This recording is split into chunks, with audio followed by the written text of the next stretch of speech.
할 차례예요. 네, 지난 시간에 이제 이항분포라는 것도 배웠고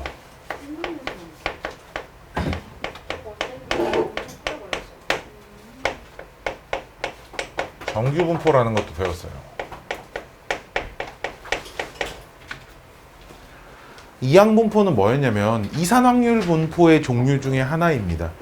이산확률 분포 중에서 즉 표를 작성할 수 있는 녀석이고 특정한 조건을 만족시키는 이산확률 분포라 그랬는데 그 특정한 조건은 뭐였냐? 그 독립시행 확률에서 사건이 발생하는 횟수가 확률 변수인 그런 이산확률 분포를 이항분포라고 했고요. 정규분포는 뭐였냐면 연속 확률 분포의 역시 한 종류고 그 확률 밀도 함수가 되게 거지같이 생긴 그 이상한 식을 확률 밀도 함수로 가지는 이렇게 평균을 기준으로 좌우 대칭인 이런 연속 확률 분포를 정규분포라고 했어요. 사실상 그러니까 완전 다른 녀석이거든. 근데 이제 오늘 배울 첫 번째는 이항분포와 정규분포 사이의 관계. 근데 이게 무슨 말이냐면, 자, 확률 변수 x가 이런 이항분포를 따른다고 해봅시다. 총 720번 시행을 하고 확률이 6분의 1 정도라고 해볼게요. 무슨 얘기냐면 뭐 그냥 주사위를 던지는 시행을 720번 반복을 하고요. 예를 들면 그때 1이 나오는 사건을 1이 나오는 횟수를 x라고 하자. 이런 식으로 놓은 거지. 그럼 확률도 6분의 1이 맞겠죠. 그때 그럼 뭘 구하라고? x가 뭐 예를 들어 5가 될 확률을 구하세요. 자, 이렇게 물어보면 이렇게 물어보잖아. 그럼 주사위를 720번 던져서 저 발생할 확률이 6분의 1인 사건이 5번 나올 확률을 구하세요. 이런 문제야. 당연히 이항분포니까 당연히 확률을 구할 때는 독립시행 확률을 써야 되는 거거든. 즉 720 컨비네이션 5에 6분의 1에 5승 6분의 5에 715승 이런 계산을 해야 된다는 거야. 근데 이것도 굉장히 숫자가 커서 계산이 힘들겠지. 근데 이런 문제도 나온다는 거지. 100번 이상 200번 이하 나올 확률. 이런 것도 구하라고 물어볼 거라는 거야. 그럼 무려 100번일 때 이게 이항분포는 명심해야 돼. 이산확률 분포이기 때문에 이걸 조건을 만족시키는 걸 전부 다 따로 구해야 된단 말이야. 표가 있는 거잖아. x가 0부터 720까지의 표가 있는 거고 그 중에 100번째부터 200번째까지 확률을 다 구해야 돼. 즉 무려 101개의 독립시행 확률을 구해야 되는데 그게 불가능하다는 거지. 인간이 손으로 계산을 하기에는. 무슨 말인지 알아? 일단 요걸 배우려면 이항분포와 정규분포에 대한 이해가 좀 되어 있으셔야 됩니다. 그래서 오늘 숙제를 해오면 하면서 조금 그 녀석들 좀 이해가 되셨을 텐데 뭐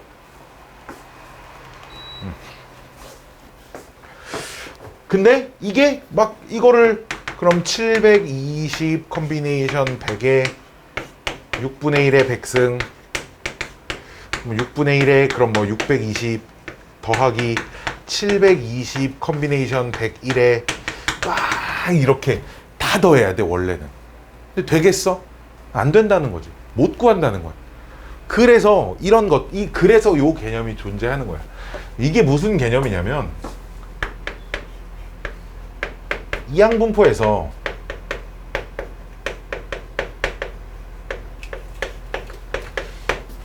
자, 좀 내용 지우고 이항분포가 b 그럼 n, p라고 쓰겠습니다. 즉 n번 시행을 하는 이항분포가 있는데 n 값이 충분히 크면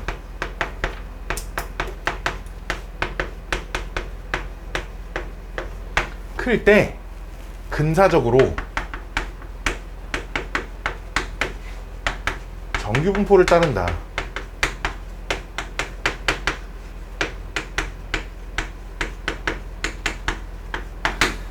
라는 내용인데요. 우리는 근사적으로니까 이게 참값이 아니라 근사값이거든. 하지만 우리는 그냥 참값처럼 생각할 거야. 근사적으로 라는 단어는 그냥 생각하지 않을 거야. 그냥 n이 충분히 크면 정규분포를 따른다인데 그럼 정규 분포는 n하고 요 자리에 평균과 분산을 써놓거든요. 당연히 그럼 그때 평균은 np가 들어올 거고 그때 분산은 np 1-p가 들어오셔야 한다는 거죠. 즉 이렇게 정규 분포로 바꿔가지고 문제를 푸시면 됩니다 라는 거야. 정규 분포로 바꾸면 뭘 할 수 있어? 표준화를 해서 표준 정규 분포를 보고 정규 분포에 대한 확률을 구할 수 있다는 거죠. 그리고 여기에 이제 충분히 크다 이런 기준이 있는데 이건 뭘로 기준을 세우냐면 내가 이항분포식을 세웠는데 이항분포의 독립시행 확률로 못 구하는 확률 졸라 많거나 숫자가 크거나 정도로 그냥 기준을 잡으시면 될 거예요. 이항분포는 확률을 구할 수 있는 문제들은 숫자가 엄청 작게 나와. 숫자가 엄청 실제로 작게 나온다고. 근데 좀 전에 썼던 예처럼 이항분포를 따르는 즉 720번 6분의 1 여기에서 P 100 이상 X가 200 이하일 확률을 구하세요. 이렇게 문제에서 물어본다는 거죠. 그럼 이걸 어떻게 풀라는 얘기야? 정규분포로 바꾸라는 얘기야. 정규분포를 따른다는 거죠. 어떤 정규분포? 평균 얼마 나와? 720,6분의 1을 따르는 이항분포는 평균이 얼마야? 120이고요. 분산이 얼마 나와? 100이 나와. 720에다가 6분의 1이랑 6분의 5 하면 딱 100이 나오거든. 그래서 10의 제곱. 즉 이런 이항분포는 지금 근사적으로 이런 정규분포를 따른다라는 거야. 그럼 뭘 하라는 거야? 얘를 표준화를 하라는 거야. 표준화를 해서 정규분포로 문제를 푸시라는 거야. 원래 이항분포 문제이기 때문에 표준하고 뭐고 이런 개념 자체가 없지만 그냥 정규분포를 근사적으로 정규분포에 가까워지기 때문에 정규분포처럼 생각하고 문제를 푸세요라는 얘기입니다. 즉 P 예에서 Fn 마이너스 20이니까 마이너스 2 이상 표준화하면 확률 변수를 Z로 바꿔야겠죠. 200에서 120 빼면 80 남으니까 8 이하 이거라는 거지. 그럼 정규분포 곡선 해놓고 표준 정규분포니까 평균이 0이잖아. 즉 여기 어딘가 마이너스 2부터 8까지의 요 넓이를 구하세요. 이런 문제고 그러면은 그 정규분포 표에서 0부터 2까지 넓이를 찾고 0부터 8까지 넓이를 찾아서 두 녀석을 더하시면 됩니다. 이렇게 문제를 풀라는 거예요. 이러면 확률을 구할 수 있다는 거죠. 이렇게 하면 확률을 구할 수 있다는 거예요. 이걸 하라는 얘기입니다. 즉 숫자가 커질 땐 이 값을 이항분포로 실제로 독립시행 확률로 계산을 못 한다는 거죠. 이게 원래는 요 녀석이 표준화를 하지 않으면 이렇게 계산을 할 수밖에 없는 건데 720 콤비네이션 100에 6분의 1에 100승 6분의 5에 620승 부터 더하기 720, 200에 6분의 1에 200승 6분의 5에 그럼 520승 이걸 무려 빠짐없이 다 더해야 되는 건데 이게 불가능하다는 거지. 그러니까 이렇게 풀자는 거야. 이게 이항분포와 그냥 정규분포 사이의 관계라는 제목으로 그냥 들어가 있는 녀석이다라는 거야. 명심해야 돼. 제일 중요한 게 뭐냐면 이항분포 문제도 그렇고 얘도 어쨌든 이항분포에 관련된 문제니까 이게 무엇인지를 구분할 수 있어야 돼.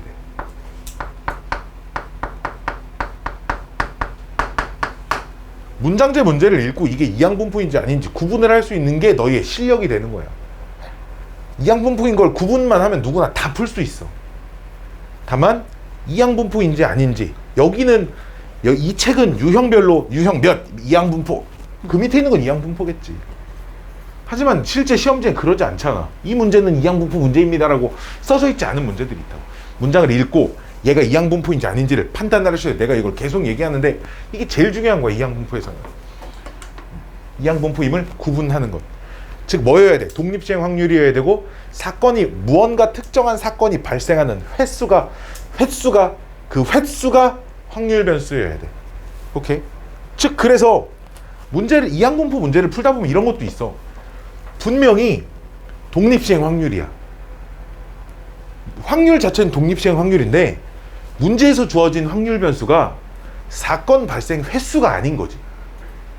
뭔가 또 다른 거에 대한 확률을 구하세요. 이렇게 나와 있는 건 너희들이 확률 변수를 새롭게 하나 만들어야 돼. 횟수에 대한 확률 변수를 하나 만드셔야 돼. 그런 문제를 그냥 하나 좀 풀어볼게요. 대표적인 게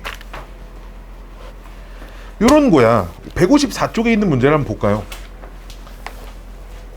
154쪽에 있는 그 스텝 2의 대표 문항을 한번 보겠습니다.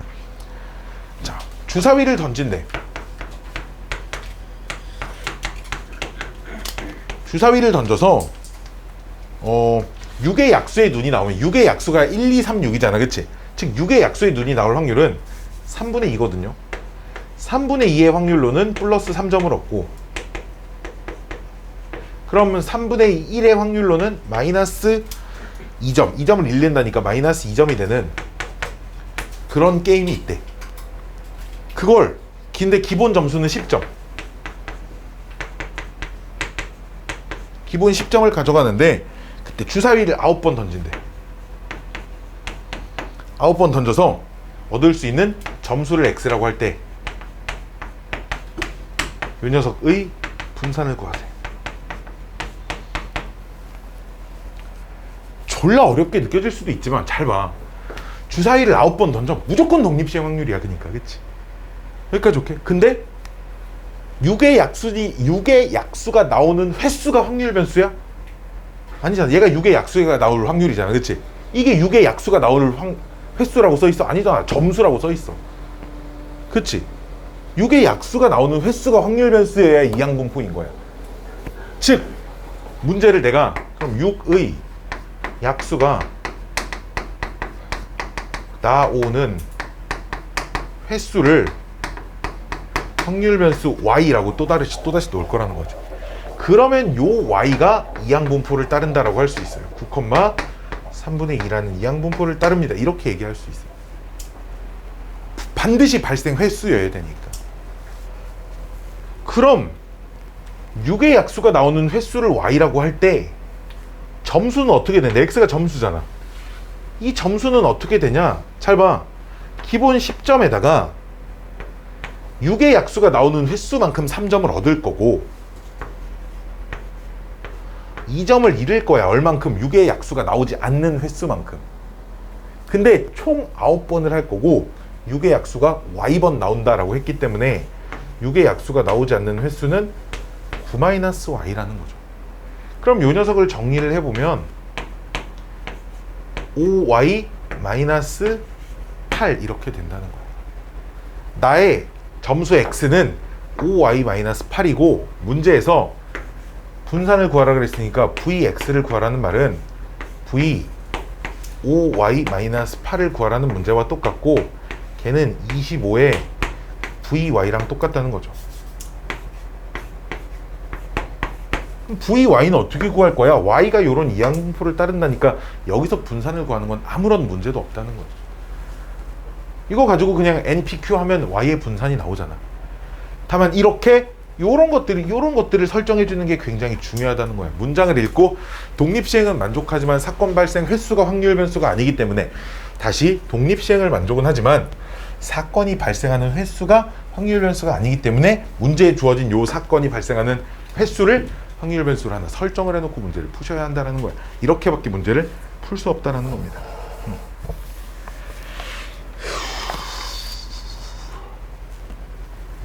이왕 푼 거 오른쪽에 있는 대표 문항도 한번 좀 같이 풀어볼까요? 최저 점수 문제도 굉장히 많이 나오거든요.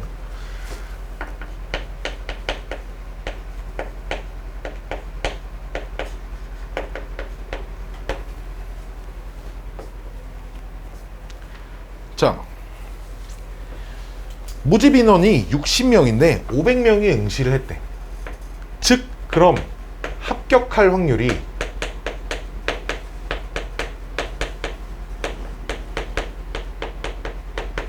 500분의 60일 거야. 이 50분의 6이니까 100분의 12니까 이게 0.12가 되겠지. 여기까지 오케이?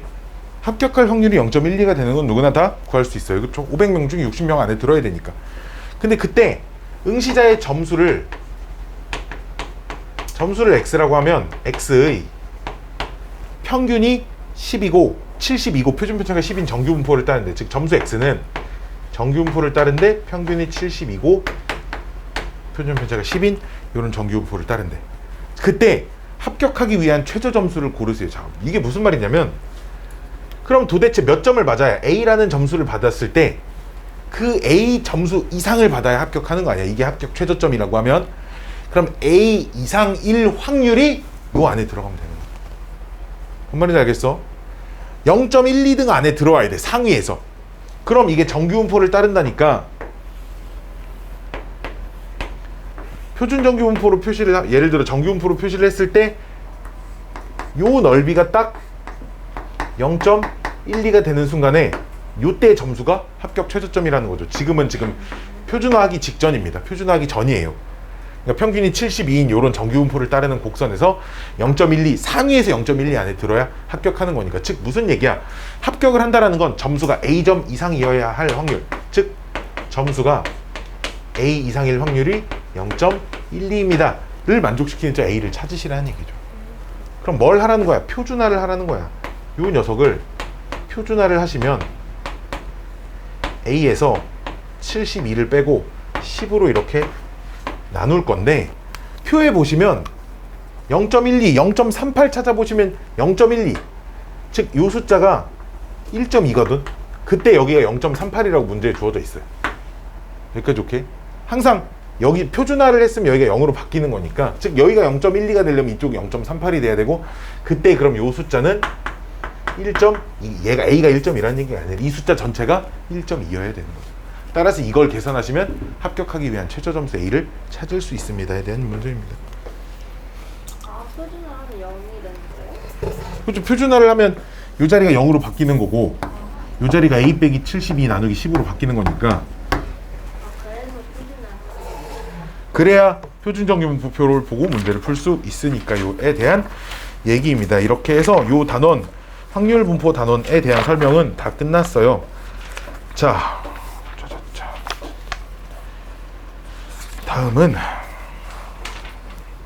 다음 단원 어디를 피시냐면 187쪽을 피시면 됩니다.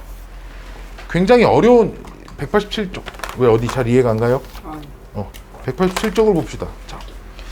자, 요 단원은 있잖아, 용어 정리가 9할입니다. 용어 정리를 잘 해놓는 게 이 단원 문제풀이의 90% 정도를 차지한다고 생각해놔요. 즉, 이 단원 문제를 용어를 몰라서 틀린 애들이 태반이에요. 이걸 구하라고 했는데 이걸 저거랑 헷갈리는 거죠. 말들이 되게 비슷한 말들이 많이 나오거든요. 그래서 그 용어를 잘 이쁘게 정리를 해놓는 게 엄청 중요한 단원이에요. 통계적 추정.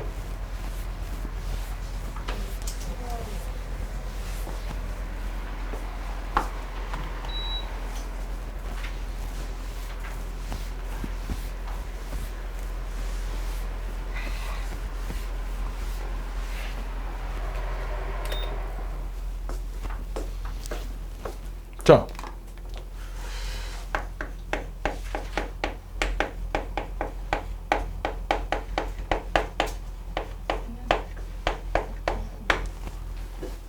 뭘 하는 단원이냐면 말 그대로 추정을 하는 거야. 예측을 하는 거지. 뭔가 예측을 해서 뭐 미래의 상황을 대비하기 위해서 우리는 무언가의 예측을 한단 말이야. 뭐 예를 들어 뭐 올해 우리나라에서 예산을 얼만큼을 썼는데 얼만큼을 책정을 했더니 이만큼을 쓸 줄 알고 세금을 이만큼을 걷었는데 모자랐어. 내년도엔 좀 더 걷어야 되겠네 정도의 생각을 할 수 있잖아. 그치? 그러니까 무언가 자료를 조사해서 통계치를 내고 뭐 미래 수요에 대한 예측 정도를 하기 위해 그냥 통계적 추정을 하는 건데, 문제는 이러면 좋아. 내가 노원구에 사는 모든 고등학생의 이번 중간고사 시험 점수의 평균을 알고 싶어. 이러면 참 좋아. 그럼 모든 애들 점수를 다 조사를 해서 다 더해서 전체 인원수를 딱 나눌 수 있으면 참 좋아. 쉬운 일이겠어? 아니지. 근데 더군다나 그럼 전국에 있는 모든 고등학생의 수학 점수의 평균을 내야 돼. 다 물어봐야 된단 말이야. 이렇게 조사하는 걸 전수조사라고 불러. 전체 인원을 다 조사하는 거야. 그리고 내가 비록 전국에 있는 모든 학생들의 그걸 꾸미는 건 집에서 하시고, 알았지? 수학 점수의 평균을 다 조사하고 싶은데 그건 좀 여의치 않아서 일단 뭐부터 시작을 하냐? 특정한 우리 서울시 노원구라는 집단을 딱 뽑아서 그 안에서만 평균을 내고 싶어. 이런 걸 우리가 표본 조사라고 불러요. 일부를 선정을 하는 것. 그래서 이제 이런 표현이 나옵니다. 모집단과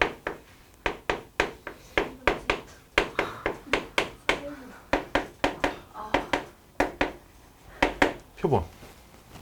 자, 모집단이라는 건 내가 관찰하고 있는 조사 대상 전체 집단이에요. 말 그대로. 말 그대로 전체 집단. 근데 우리는 있잖아. 이걸 배우기 이전 단원까지는 내가 무언가 시행을 해서 자료를 내서 평균을 낸다라고 하는 건 내가 그 안에 있는 것 전체를 가지고 평균을 내는 걸 당연시하게 여겼어.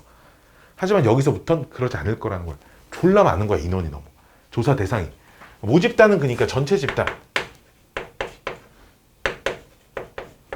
정도로 생각하시면 됩니다. 자, 표본이라고 하는 건 모집단에서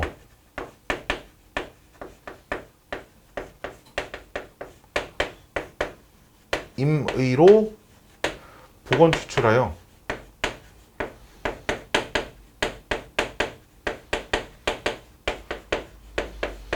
얻은 그 부분 집합 정도라고 생각하시면 됩니다.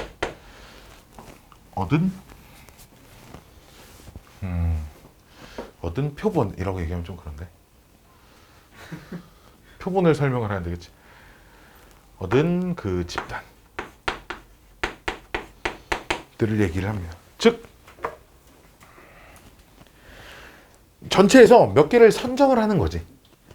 근데 여기서 중요한 건 이건 원칙적으로 임의로 보건 추출하는 것이 원칙입니다. 보건 추출이라는 건 뭐야? 꺼냈던 거 다시 집어넣고 다시 뽑아야 돼. 즉 뽑혔던 애가 또 뽑힐 수도 있어요. 알았죠? 그렇게 되면 어떤 애가 2번 뽑히면 걔 거는 2번 들어가는 겁니다. 알았지? 자료가. 이걸 원칙으로 해야 알았지? 이걸 원칙으로 하지만 뭐 상황에 따라 그냥 예외도 존재합니다 정도로 그냥 생각을 해줘야 돼. 이게 원칙이에요. 알았죠?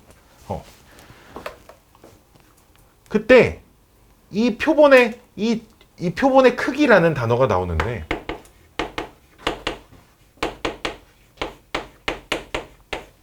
말 그대로 그 표본의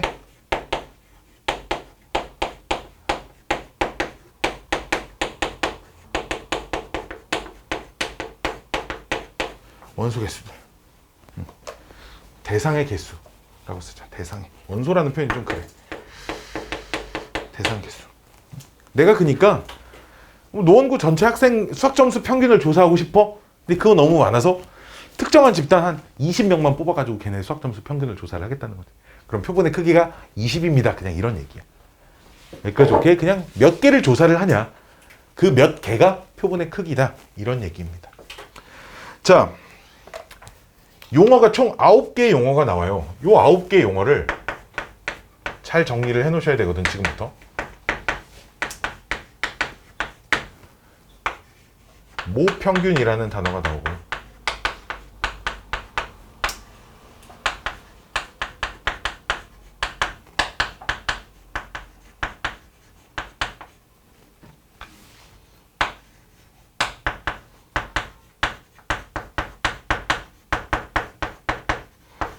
모표준 편차라는 단어가 있고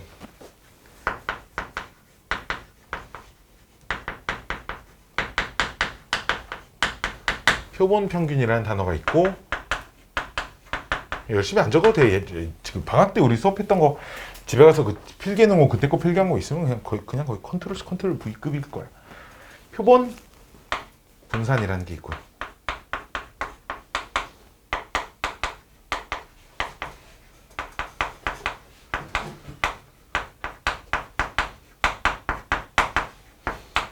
표본 표준 편차라는 게 있고요.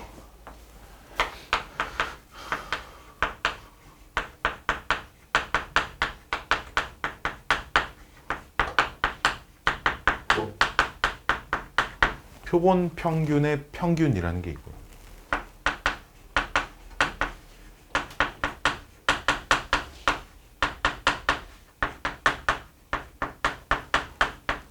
표본 평균의 분산이라는 게 있고요.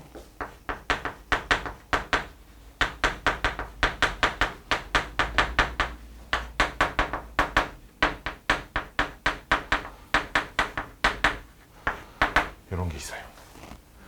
어떤 아이들이 이게 너무 읽기 길어서 줄여서 지 나름대로 줄여서 표본 표준 편차를 읽어요. 그러시면 안 됩니다. 다른 거예요. 알았지? 표본 평균의 표준 편차와 표본 표준 편차 마찬가지로 다른 거예요. 알았죠? 그러니까 그래서 내가 정리를 해드리는 겁니다. 자, 정리를 하기 전에 저 통계적 추정 단원의 목적, 굉장히 명확한 목적이 있어요. 전체를 조사해서 전체의 평균이나 이런 걸 알고 싶은데 그게 너무 힘들어서 표본 조사를 해. 표본 조사만 하면 안 되잖아. 나의 목적은 전체를 관찰하는 거니까. 즉 표본을 조사했더니 이 정도의 평균값이 나왔어. 그러면 어떤 논리적인 근거에 의해서 내가 조사한 평균이 이만큼이니까 실제 평균은 대략 얘 값을 근처로 이 정도 레인지 안에 들어가겠네 정도로 말 그대로 예측을 하는 거지. 추정을 하는 거야. 이게 목적인 거야. 알았지? 알았지? 표본을 조사해서 전체를 예상하는 것. 이 단원의 목적입니다. 자, 이걸 시점으로 얘기를 먼저 뭐부터 할 거냐? 얘는 되게 편해요. 모평균, 모분산, 모표준 편차는 그러니까 모집단의 평균, 모집단의 분산, 모집단의 표준 편차인데 사실 우리가 이 단원 전에는 당연히 전체를 다 조사를 해서 평균과 분산과 표준 편차를 냈잖아. 그러니까 얘네들은 우리가 기존에 알고 있던 평균, 분산, 표준 편차랑 그러니까 똑같은 의미입니다. 이 단원부터는 전체의 조사와 표본의 조사를 구분하기 위해서 모자를 붙이는 것뿐이지 얘가 우리가 기존에 알고 있던 평균 EX 또는 M이라고 쓰던 녀석, VX라고 쓰던 녀석, 시그마 X라고 쓰던 녀석을 그냥 모평균, 모분산 이 단원에서만 모자라는 단어를 붙여줍니다. 자, 표본 평균은 말 그대로야. X바라고 쓰거든요. 말 그대로 내가 찾은 내가 뭐 20명만 따로 조사를 할 거야? 그럼 그 20명 그 표본들의 평균을 얘기하는 겁니다. 즉, 그 표본을 첫 번째 표본을 X1, X2, 점점점 걔네들 표본을 다 더해요. 이렇게 N개의 표본을 뽑았다고 하면 그걸 그냥 말 그대로 이렇게 N으로 나누는 거죠. 자, 그럼 질문. 얘랑 값이 같을까 다를까? 쟤랑 값이 같을까 다를까? 다 일반적으로 우연의 일치로 딱 똑같을 수도 있겠지만 이게 상식적으로 같을 수가 없지. 생각해봐. 니네 학교 전체 수학 점수의 평균과 3학년 일반의 수학 점수 평균이랑 똑같아? 똑같아야 되나? 아니잖아. 그치? 근데 네, X 바라고 읽으시면 됩니다. 일부를 관찰해서 낸 평균이기 때문에 당연히 전체 값하고 안 똑같을 수도 있어요. 우연의 일치가 아닌 이상 안 똑같을 수 있습니다. 그렇죠? 즉 이렇게 생각하시면 안 돼. 절대. 내가 이걸 왜 여기다 또 따로 쓰냐면 너희들 중에 누군가는 나중에 선생님 얘네들은 똑같은 거 아닌가요? 라고 나한테 질문을 할 거야. 왜냐면 이런 문제가 나와. 모평균과 이런 문제가 나와. 표본 평균의 차가 무슨 차가 0.01 이하가 되도록 하는 뭐 어쩌고 저쩌고. 선생님 모평균하고 표본 평균이 똑같은데 차이가 왜 0.01이 둘이 똑같은가 빼면 0 아닌가요? 이런 질문을 누군가 한다니까요. 지금 생각하면 그런 질문을 누가 할지 에이 왜 설마 이런 질문을 왜 해? 당연히 다른 거 아니야. 근데 왜 헷갈리냐면 얘 때문에 그래. 표본 평균의 평균은 뭐라고 쓰냐? 뭐라고 쓸 것 같아? 표본 평균이 X바잖아. 그치? 즉 X바의 평균 이렇게 씁니다. 오케이? 근데 있잖아. 얘가 언제나 모평균하고 똑같은 값이 나와요.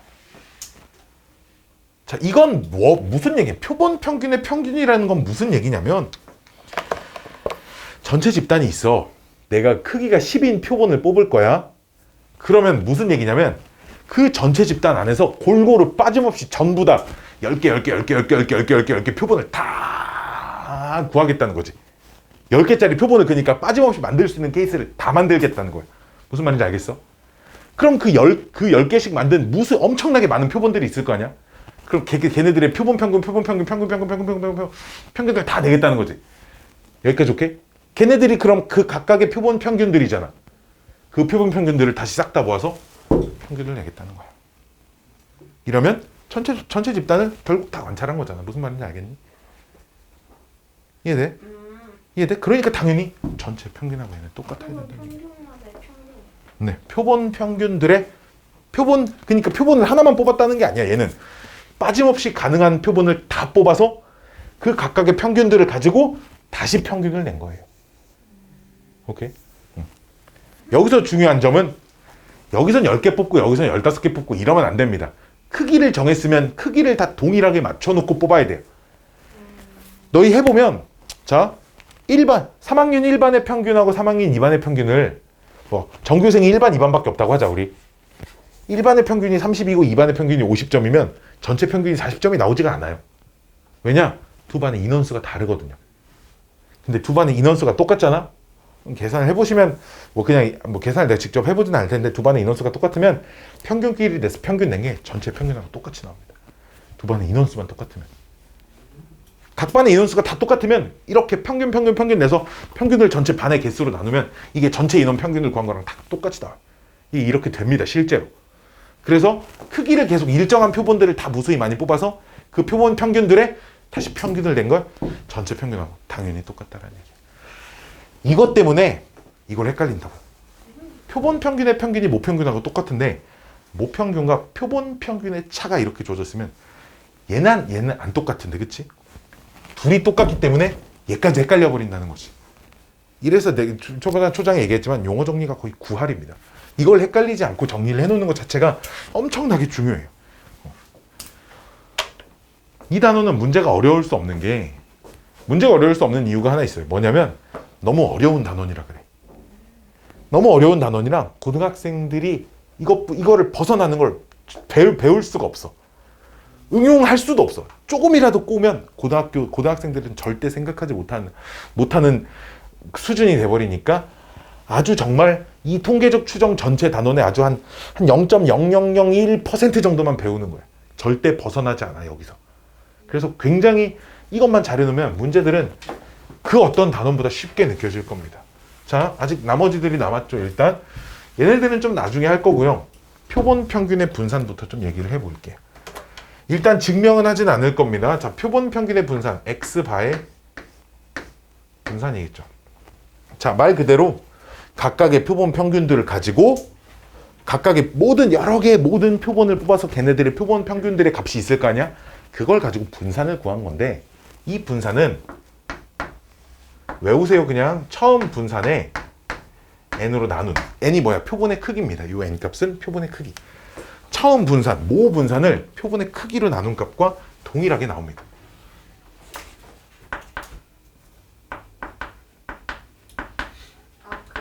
모집단 크기가 아니라 표본의 크기. 내가 몇 개짜리 표본을 뽑았냐? 10개짜리 표본, 10개 이렇게 뽑았으면 그 표본의 크기로 나누시면 됩니다. 표본 평균의 표준 편차는 시그마 X바. 안타깝지만 증명을 못하는 점을 양해를 해주세요. 이걸 고등학생이 증명을 할 수가 없어요. 알았죠? 굳이 궁금하면 내가 예를 들어서 그냥 한두 가지 정도의 예로 설명을 해줄 수 있으나 이런 예를 들었더니 봐봐 실제로 똑같이 나오지. 내가 이 정도는 해줄 수 있으나 그거는 좀 그 일반화를 시키기엔 좀 부족하니까 그냥 성립해요. 그냥 알려져 있다 정도로 알고 계세요. 야, 그럼 얘는 뭐겠어? 여기다 루트 씌운 거거든. 그치? 언제나 표준 편차는 분산에 루트 씌운 거니까. 그럼 여기다 루트 씌우면 되거든. 잘 봐. 여기다 루트 씌우면 되거든. 봐봐. 얘는 다시 잘 보세요. 집중하세요. 이렇게 나는 칠판을 보고 있는데 니들은 다 노트만 보고 있어요. 나는 얘를 구하고 싶은데 그럼 얘에다 루트 씌우면 돼. 그럼 얘에다 루트 씌우면 돼. 그치? 여기까지 오케이? 근데 얘 루트 씌운 게 이거잖아. 그치? 즉 분자의 루트 씌운 건 시그마 x고 분모의 루트 씌운 건 뭐겠어? 루트 n입니다. 이렇게 쓰시면 됩니다. 여기까지 오케이? 그러니까 말 그대로 그냥 분산에다 루트만 씌운 거예요. 자, 마지막 요 두 녀석. 요 두 녀석이 얘가 문제야, 얘가. 왜냐면 얘는 어차피 이거 구해서 루트 씌우면 되거든. 그렇죠? 표준 편차는 루트 표본 분산.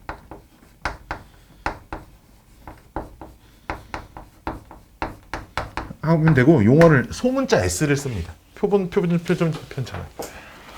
표본 분산은 따로 용어가 있지 않고 그냥 S의 제곱이라고 써요. 즉 표본 표준 편차를 그냥 제곱시킨 값이다 이렇게 쓰는데, 자 봅시다. 말 그대로 표본의 분산이야. 이거는 한 개의 표본을 뽑았잖아. 그 표본들의 분산이라는 거야. 오케이? 그럼 분산 어떻게 구해? 편차의 제곱의 평균이잖아. 즉 봐봐. 첫 번째 봐봐. 내가 그 표본을 뽑아서 그 표본의 안에 들어있는 별량들을 x1부터 xn이라고 하면 이렇게 표본 평균이 나오는 거잖아. 즉 그럼 첫 번째 표본에서 걔네들의 평균을 빼요. 그래서 제곱시켜요. 이게 편차죠. 편차의 제곱이죠. 두 번째에서 빼서 제곱시켜요. 이렇게 끝까지 xn에서 x바를 빼서 이렇게 실제로 제곱을 시킵니다. 얘네들의 평균이니까 얘를 표본의 크기로 나눠야 되겠지, 그치? 근데 n이 아니라 n-1로 나누는 걸 정의로 합니다. 정의예요. 약속이에요. 이유는, 자, 내가 아까 전에 이 단원의 목적을 얘기했어. 목적은 표본 조사를 통해서 전체를 관찰하는 것인데 n으로 나눌 때보다 n-1로 나누는 게 실제 전체를 관찰할 때와 오차가 더 작게 나온다 이거야. 그냥 이게 목적이다 정도로 알고 계십니다. 즉 그냥 공식이야. 얘는 공식이야. 외우고 계셔야 합니다. 책에도 다 써져 있어요. 책에 거기 그 S제곱 S 대문자 S로 썼네. 원래 대문자 S인가 이거? 난 소문자 S로 알고 있었는데. 어쨌든 이상하게 써져 있는 게 있어. 표본 평균, 표본 분산, 표본 표준차를 n-1분의 시그마 xi 빼기 x바의 제곱. 그 xi 빼기 x바가 각각의 표본들에서 표본 평균을 다 빼서 제곱시킨 걸 싹 다 더해서 n-1로 나눴다라고 써져 있는 거거든. 그게 요 표현입니다. 절대로 헷갈리시면 안 돼요. 특히나 이쪽 파트와 이쪽 파트에 있는 녀석들은 완전히 다른 얘기니까 절대로 헷갈리시면 안 됩니다. 이게 제일 중요해요. 이것까지 해놓으면 이 단원의 90%는 끝났어요. 다 배웠어요. 다 배웠습니다. 왜 그래 쟤? 네, 하고 오세요. 자, 이게 그 187쪽에 나와 있는 내용 전체입니다. 187쪽. 누구랑? 어디서 나오는 평균 누구? 걔? 모평균하고 똑같다니까요. M 값이 모평균이에요. 아까 그거 빼면 0 아니에요? 아니지. 아까는 모평균과 봐봐. 벌써 그런다니까. 모평균과 표본 평균의 차. 그거였어요? 그쵸? 모평균과 표본 평균의 차. 모평균과 표본 평균의 차가 아니고 모평균과 에이씨. 모평 발음이 잘 안 돼 이게. 표본 평균의 차가 0 아니에요. 둘이 똑같지 않아요. 자, 똑같지 않습니다. 자, 왜 저 표본 분산이 7대요? 7이 아니고요. 미안해. X바. 그 표본 평균을 빼는 거잖아. 평균을 빼서 제곱시키는. 미안해. 글씨가 내가 그래 X바야. 나도 왜 7이라고 3초 정도 생각하고. 미안해. 7처럼 보여. 나도 순간 왜 7이라고 썼지? 나도 지금 그랬는데 X바예요. X바. 7 아니야. 자, 이런 것도 있어요. 봐봐. 어떤 확률 변수 x가 정규 분포를 따릅니다. 평균이 m이고 표준 편차가 시그마인 정규 분포를 따를 때.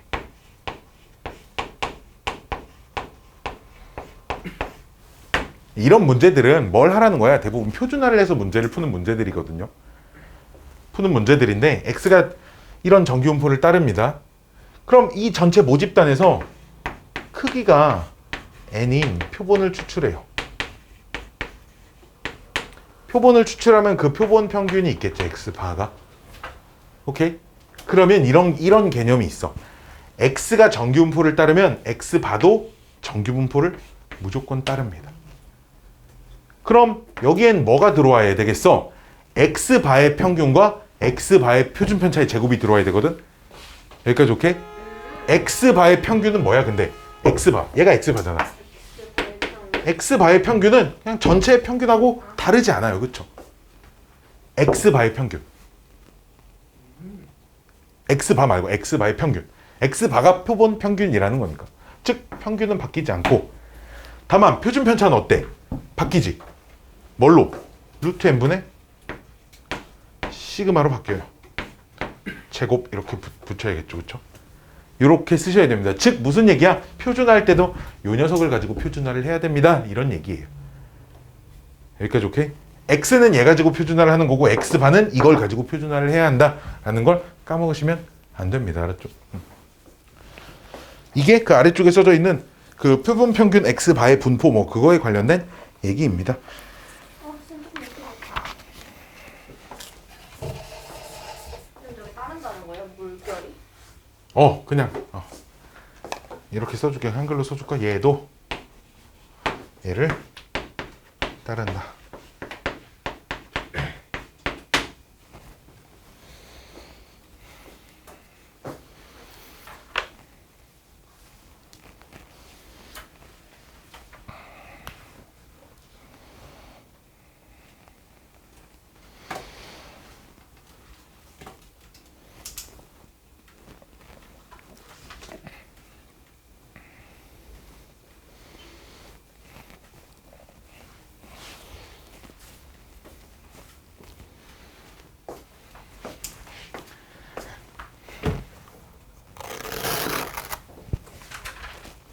자, 우리 이제 드디어 확통 마지막 단원, 마지막 개념입니다.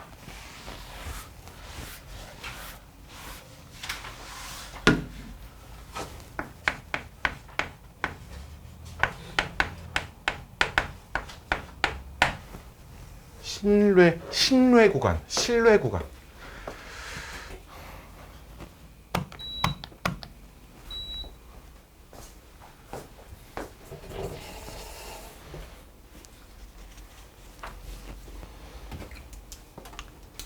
이건 뭐 하는 거냐면, 내가 표본을 추출했어.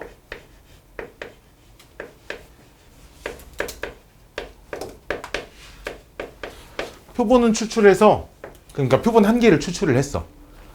그래서 그럼 표본을 추출했으면 표본 평균을 구할 수 있지. 당연히 걔네들의 평균을 구할 수 있잖아. 걔네들의 평균을 구해. 근데 나는 뭐가 목적이야? 어쨌든 전체의 평균을 관찰하는 게 목적이거든. 그래서 이런 짓을 할 거야. 아, 내가 이만큼의 평균이 이 정도에 있으니까 실제 평균이 대략 이 정도 사이에 있겠구나 라고 예측을 할 수 있겠지. 예측을 할 수 있어. 내가 찾은 평균이, 표본 평균이 이만큼에 있으니까 전체의 평균은 그치, 얘네에서 근처에 이 정도 있겠구나 라고 예측을 하는 짓을 하는 거야. 다만 이게 아무 근거 없이 그냥 내 필대로 그냥 한 뿔마 5 정도 잡으면 될 것 같아, 그런 근거 없이 얘기를 하는 게 아니라 그 근거들이 있어서 그 근거를 좀 잘 기억을 해주셔야 되는데, 일단 이런 거야. 봐봐. 신뢰도라는 단어가 나와. 왜냐면, 왜 신뢰도가 나오냐면, 내가 표본 평균을 구해서 이만큼 들어왔어. 근데 그게 이게 실제 평균이 맨날 이 안에 들어오나? 그러지 않을 수 있는 거 아니야, 그치? 이해돼? 근데 하지만 이 구간을 점점점 넓게 잡을수록 실제 평균이 이 안에 들어있을 가능성이 높아지잖아. 이해돼? 그래서 신뢰도라는 용어를 써서 신뢰도를 높인다라는 건 실제 평균이 이 안에 들어올 확률을 키운다라는 뜻이고요. 그 말은 구간을 좀 더 넓게 잡겠습니다, 이런 얘기예요. 오케이? 여기까지 오케이? 신뢰도가 낮아지면 구간이 폭이 좀 좁아집니다. 그래서 가장 많이 쓰는 신뢰도가 95%와 99%를 쓰는데, 그 188쪽의 중간 부분에 모평균의 신뢰 구간에서 95%의 신뢰 구간과 99%의 신뢰 구간이 써 있을 거야. 봐봐. 그러니까 얘를 찾아서 x바를 찾아? 그럼 m값을 실제 평균을 추정을 하는 거지. 그 추정을 해서 실제 평균이 뾰로롱 뾰로롱 이런 식으로 만들어 놓은 걸 신뢰 구간이라고 부른다, 이걸. 외워야 돼요? 설명을 해드릴 겁니다. 일단 외우긴 하셔야 되는데, 아무 근거 없이 나온 공식이 아니라 왜 그 공식이 그렇게 됐는지까지 같이 다 설명을 해드릴 거예요. 자, 봅시다. 일단 95%일 때 신뢰 구간이 x바, 거긴 소문자 x바라고 써져 있는데 그냥 대문자로 써도 돼. 이 x바는 뭐야? 내가 표본을 추출해서 관찰한 표본 평균인 거야, 알았지? x바에서 1.96 곱하기 루트 n분의 시그마 이상 x바 플러스 1.96 곱하기 루트 n분의 시그마. 여기서 n은 용어 설명, n은 표본의 크기고요.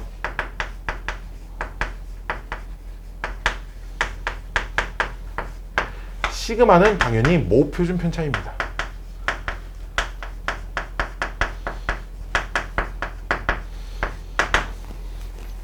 모 표준 편차예요. 근데 이렇게 쓸게요.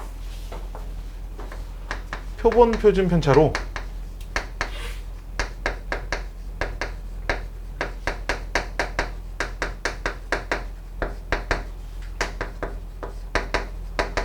대체 가능합니다.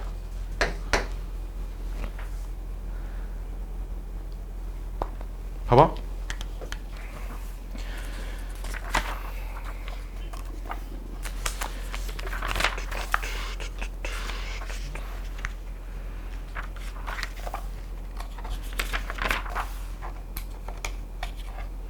아, 이 책이 안 넘어가셔. 무슨 말이냐면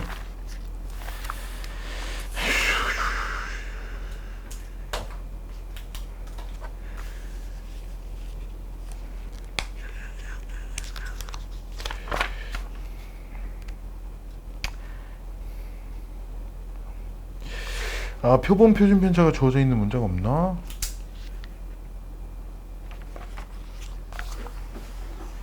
이 책이 없나?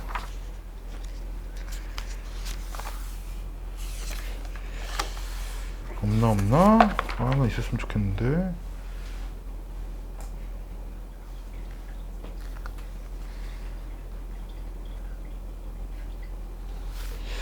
없네. 문제를 풀다 보면 실내 구간을 구해야 하는데 그럼 모 표준 편차가 주어져 있어야 되거든. 실내 구간 공식을 적용을 하려면. 근데 문제를 읽어봤더니 모 표준 편차는 주어져 있지 않고 내가 찾은 표본들의 표준 편차만 주어져 있을 때가 있어. 그건 주어져 있어야 돼. 알았지? 그것만 주어져 있을 때가 있거든. 그러면 그때는 요 시그마 대신에 표본들의 표준 편차를 대신 써도 된다는 얘기야. 어쨌든 표준 편차가 시그마가 모 표준 편차잖아. 네. 그거 대신에 표본 표준 편차를 써도 크게 상관은 없다라고 그냥 얘기를 한다고 우리가. 근데 루트 n분의 시그마가 표준 편차의 표준 그치? 그니까. 편차니까 그걸 다 아니 시그마가 얘만 이 자리를 얘로 대체를 할 수 있다고. 루트 n분의 표본 표준 편차 이렇게 쓰면 된다고. 아, 표본 표준 편차로. 어. 근데 그럼 저거 전체가 표본 평균의 표본 편차인 거예요? 그쵸. 전체가 표본 평균의 표본 표준 편차입니다. 아, 자, 일단 계속 이어서 99% 신뢰 구간일 때는 신뢰도를 가질 때 x바 마이너스 거기 뭐라고 써 있어? 2.58 곱하기 루트 n분의 시그마 x바 플러스 1.96 곱하기 루트 n분의 시그마라고 써 있어. 아이고, 2.58. 자, 그래서 얘를 종합을 하면 이렇게 이런 꼴이야. 항상 이런 꼴이야. x바 마이너스 k 곱하기 루트 n분의 시그마 x바 플러스 k 곱하기 루트 n분의 시그마 이런 꼴이야. 언제나. 그래서 요 k를 뭐라고 부르냐면 사실 부르는 표현은 없지만 나는 신뢰 상수라고 부를 거야.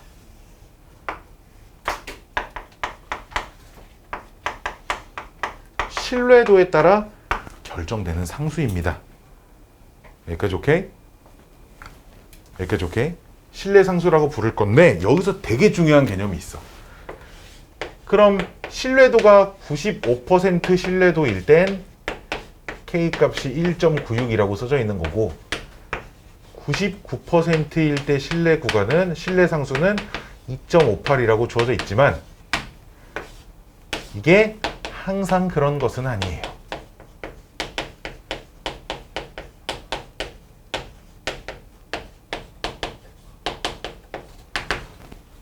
항상 그런 것은 아닙니다. 95%인데 니들 계산하기 편하라고 1.96 대신에 2를 쓰세요라고 주어져 있는 문제가 있는데 그게 문제에 대놓고 한글로 주어져 있잖아. K값을 2로 계산하시오. 이렇게 한글로 써져 있지 않다고. 실내상수가 1.96 대신에 2를 쓰세요가 어떤 무언가 맨 마지막에 단하고 무슨 식이 하나 주어져 있거든. 근데 그 식을 보고 너희가 실내상수를 찾을 수 있어야 되거든. 자, 그걸 지금부터 알려줄 거야. 뭘 알아야 되냐면 자, 이걸 이해를 해야 돼. 왜 실내 구간이 저따구로 생겼는지를 이해를 하셔야 돼. 자, 잘 보세요. x바 마이너스 k 곱하기 이거 잘 진짜 중요한 거야. 진짜 중요한 거예요. 루트 n분의 시그마.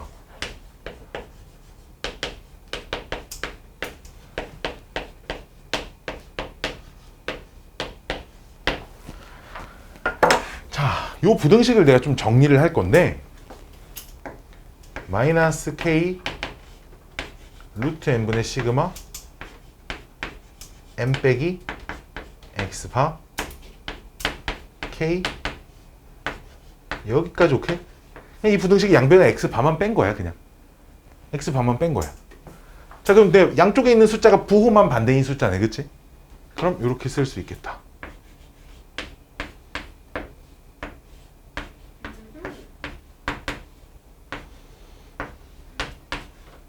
여기까지 오케이? 그리고 우리 분산은 언제나 양수만 가능하지. 그래서 표준 편차도 언제나 양수만 가능하지. 절대값이 이쪽에 있는 게 이쪽에 있어요? 당연히 이쪽에 있어야죠. 아, 그러네. 어?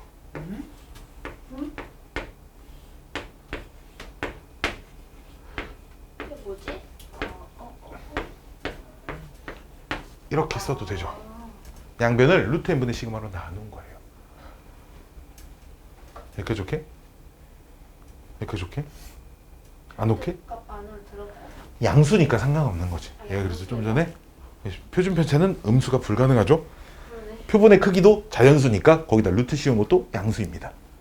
n이 표본의 크기잖아요. 아, 양수니까 상관없죠. 자, 그리고 잘 보세요. 어차피 a 빼기 b의 절대값이나 b 빼기 a의 절대값이나 똑같잖아. 그죠, 그죠.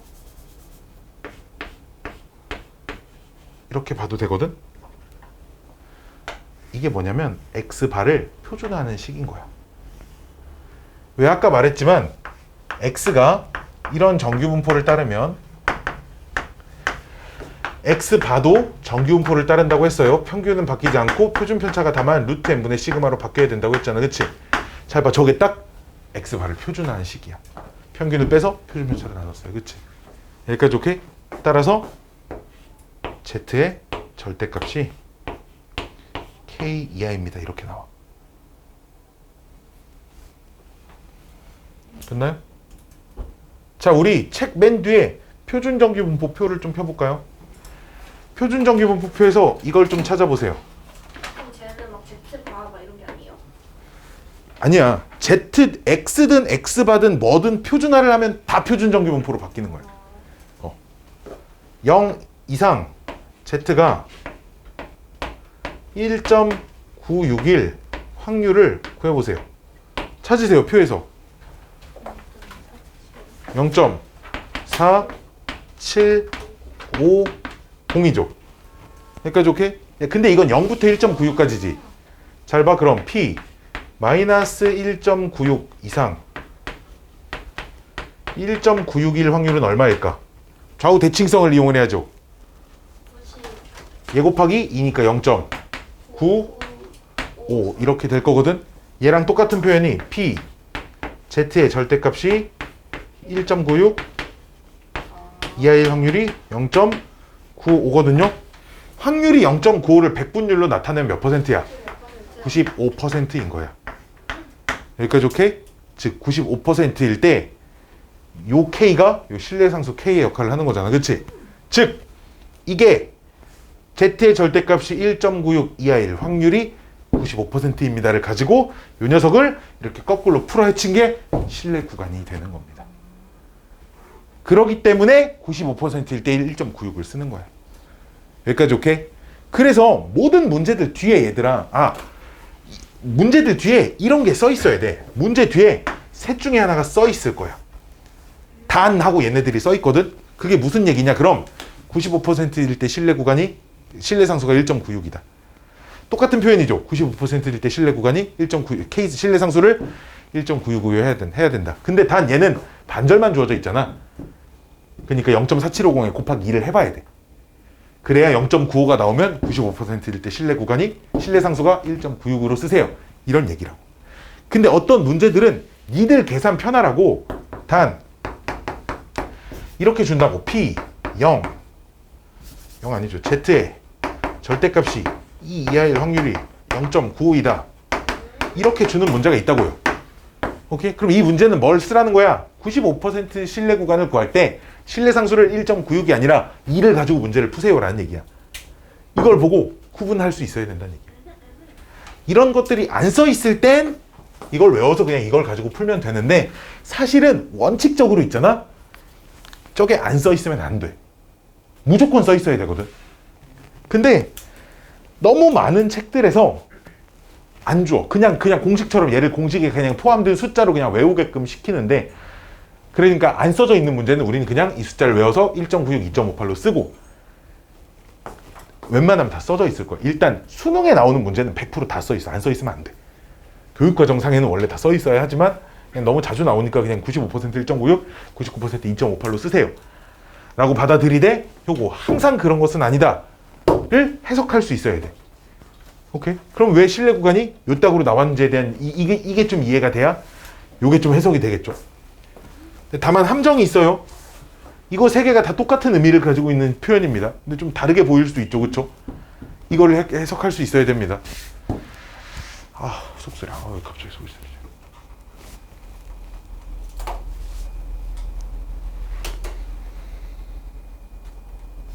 갑자기 속이 쓰리지. 자, 다음은 신뢰 구간의 길이. 쓰지 마세요.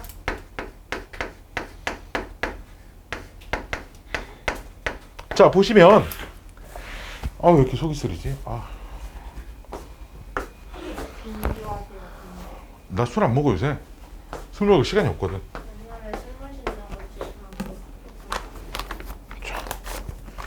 술 먹는 거 진짜 거의 원래 행사야. 자, 신뢰 구간의 길이. 말 그대로 우리가 어떤 수투에서 배우잖아. 어떤 주어진 범위를 그냥 구간이라고 부르는 거야. 오케이? 수직선에서 길이 얼마야? 이라고 할 거잖아. 그러니까 그냥 예수에 뺀 걸 말하는 거야. 근데 봐봐, 예수에 빼봐. 되게 이쁘게 떨어져. 어떻게? 신뢰 구간의 길이를 L이라고 많이 쓰는데 예수에 빼면 뭐 남아? 2 K 루트 n분의 시그마. 이렇게. 실제 오른쪽 숫자 있으면 왼쪽 숫자 빼봐. 그래서 x가 없어지고 더하는 거 아니야, 성현아? 얘 빼기 얘. 큰 수에서 빼기 작은 숫자. 이해돼? 신뢰 구간의 길이. 이렇게 자주 쓰는 거니까 좀 기억을 해놓자 이거야. 잘 봐. 이런 문제 나와. 기니디 선택형으로 이런 게 나와. 봐봐. 이런 게 나온다. 얘랑 얘가 일정할 때 n값이 커지면 이게 길어진다. 뭐 이런 게 참이냐 거짓이냐 물어보는 문제가 나와. 근데 왜? K하고 시그마는 분자에 있는 녀석이니까 K하고 시그마는 커지면 L값이 길어지고, 그치? N은 분모에 있는 문자니까 N값이 커지면 L은 짧아져. 알았지? 이 정도는 좀 알아두자고. 알았죠? 여기까지 오케이? 자, 그 다음 또 뭘 물어보냐? 아까 전에 한번 썼었는데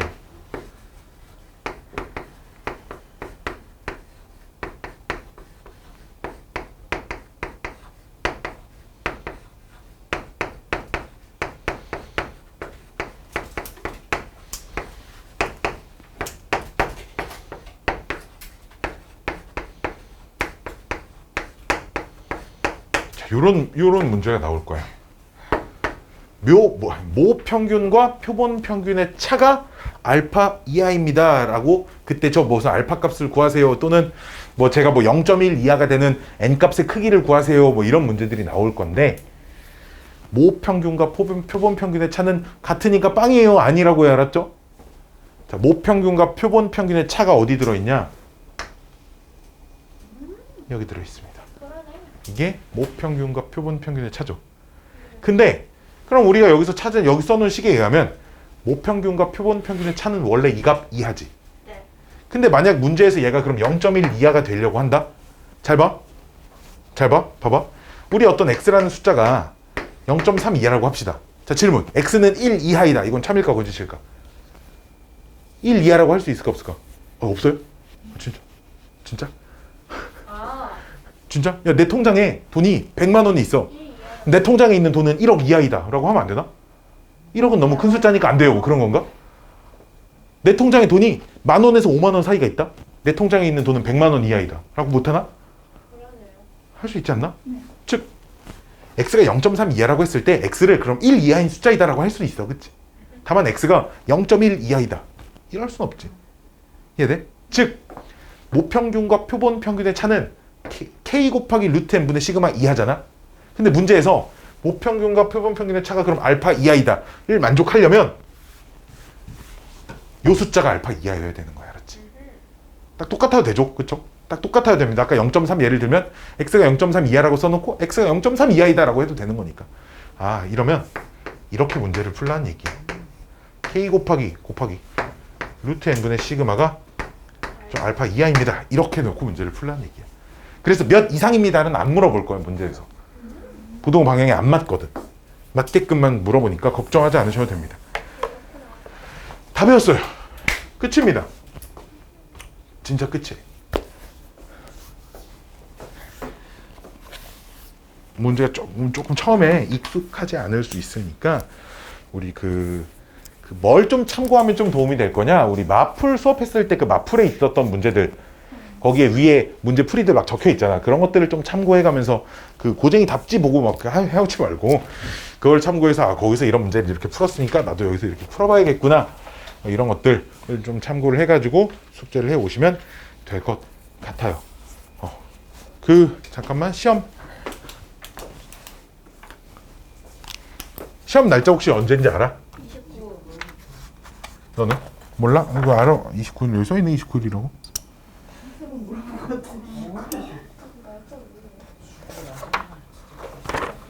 뭐라고? 중고 맞아. 얘 뜯어버리자. 아니야, 근데 우리 이번에 2개 더 추가돼가지고. 아 맞아. 아, 그래서 여행지랑 고정 관련이 과학도 있어. 조용조용조용조용조용조용. 야, 그럼 우리 조용조용조용조용조용조용조용. 아, 근데 하나만 보는 건 중국을 수도 있고. 진짜 하나만 어? 왜? 그거 첫날 아니 마지막 날인데. 아니야, 중국은 첫날이 나은 것 같아. 4일이니까 둘둘둘 셋 보지 않을까?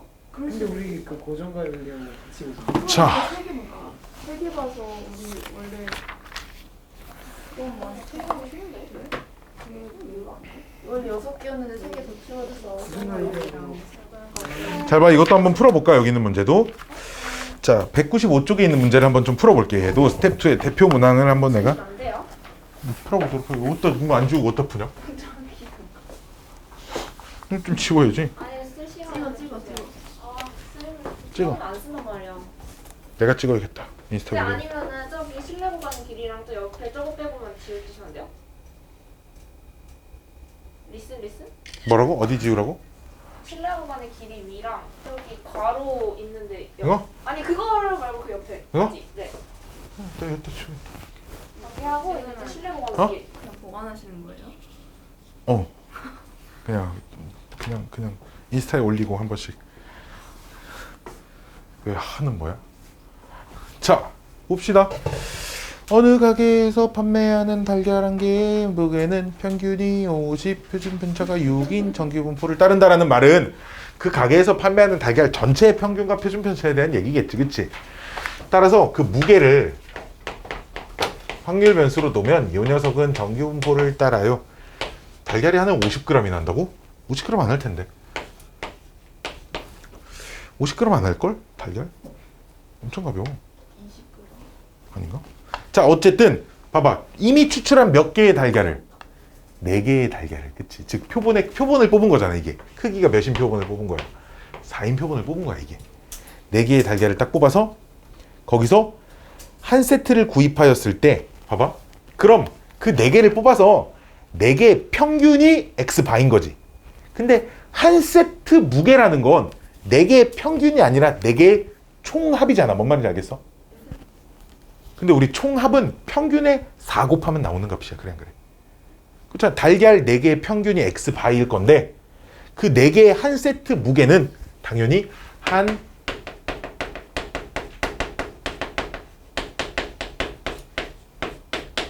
이렇게 된다는 거죠.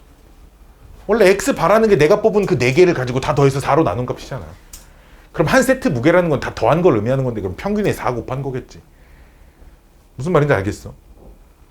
모르겠어? 알겠어? 그랬을 때 그 녀석이 몇 이상일 확률? 182 이상일 확률을 구하세요. 이런 문제가 된다는 거예요.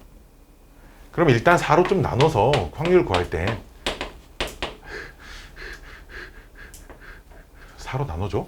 자, 안 나눠줘. 그럼 4, 2로만 나눠야 돼. 2분의 91? 맞아? 자, 이렇게 된다고. 맞게 계산했나 모르겠네. 근데 이 다음 뭐 해야 돼? 표준화 해야 돼. 그치? 근데 표준화를 해야 되는데 여기가 X바지. 그래 안 그래? 근데 얘는 X의 정규분포지. 그러면 이 녀석을 X바의 정규분포로 이걸 찾아줘야 된다. 평균은 바뀌어 안 바뀌어? 안 바뀌어.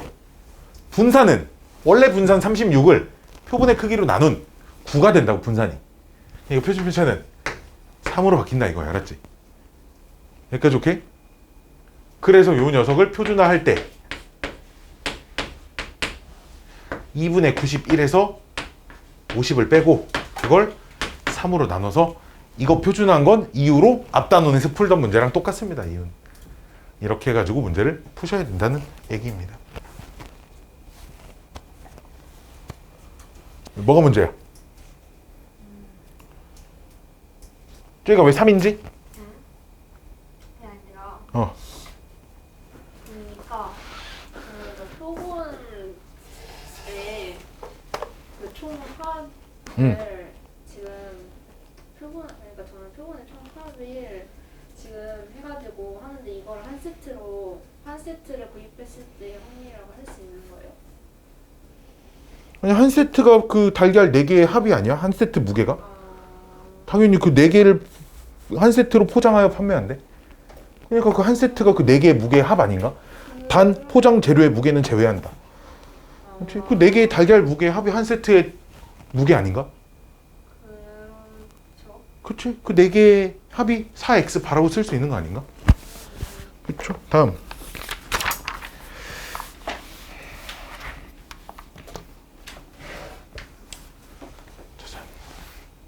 지우지 말라 그랬는데.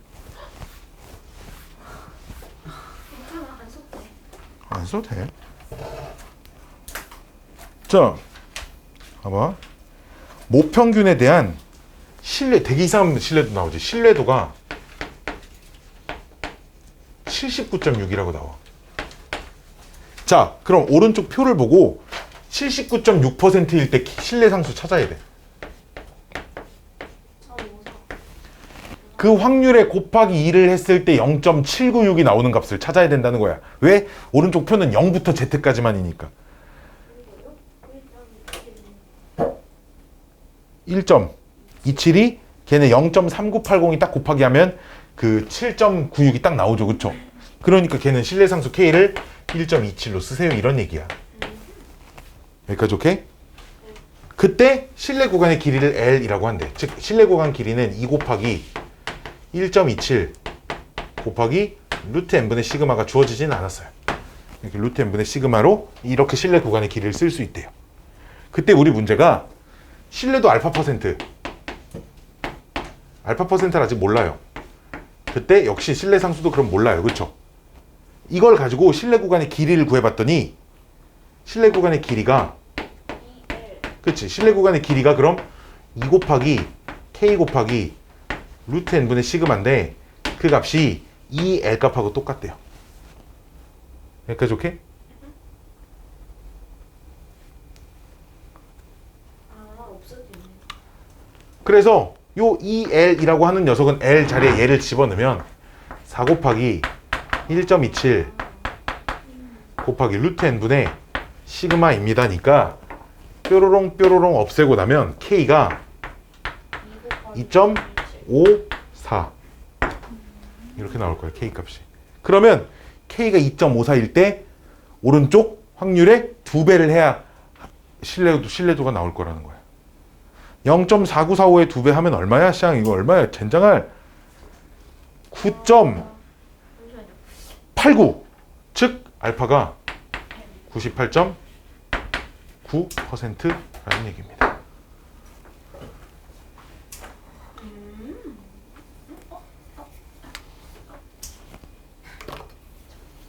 잠시만, 일을 왜 했죠? 요 바로 자리 이 지운 자리에 써져 있던 내용인데.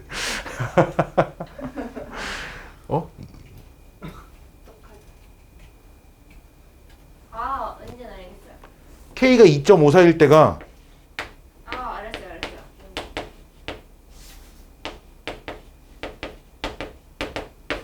이럴 확률이 지금 0.4945인데 네네네. 이걸 찾아야 된다고. 마이너스 2.54 그렇지. 절대값 또는 이제 이런 식으로 2.54의 확률이 얘가 0.989 이렇게 나오니까 이걸 퍼센트로 98.9%일 때 얘가 신뢰상수입니다. 이렇게 얘기를 할 수 있다고. 이렇게 해서 그래서 신뢰도가 98.9%입니다. 이렇게 찾아낼 수 있어야 한다라는 얘기입니다. 오늘 수업은 여기까지 하도록 하고요. 숙제는 말했지만 그 모평균의 추정 전 단원인 그 이전 단원에 우리 유형 빼놓고 한 게 있죠. 그렇죠? 이항분포와 정규분포 사이의 관계부터 요 해당 단원의 스텝 2까지 끝까지 싹 다 부지런하게 풀어오시면 되겠습니다. 자, 오늘 수업은 여기서 마치도록 하겠습니다. 끝. 안녕. 빠이 짜이젠.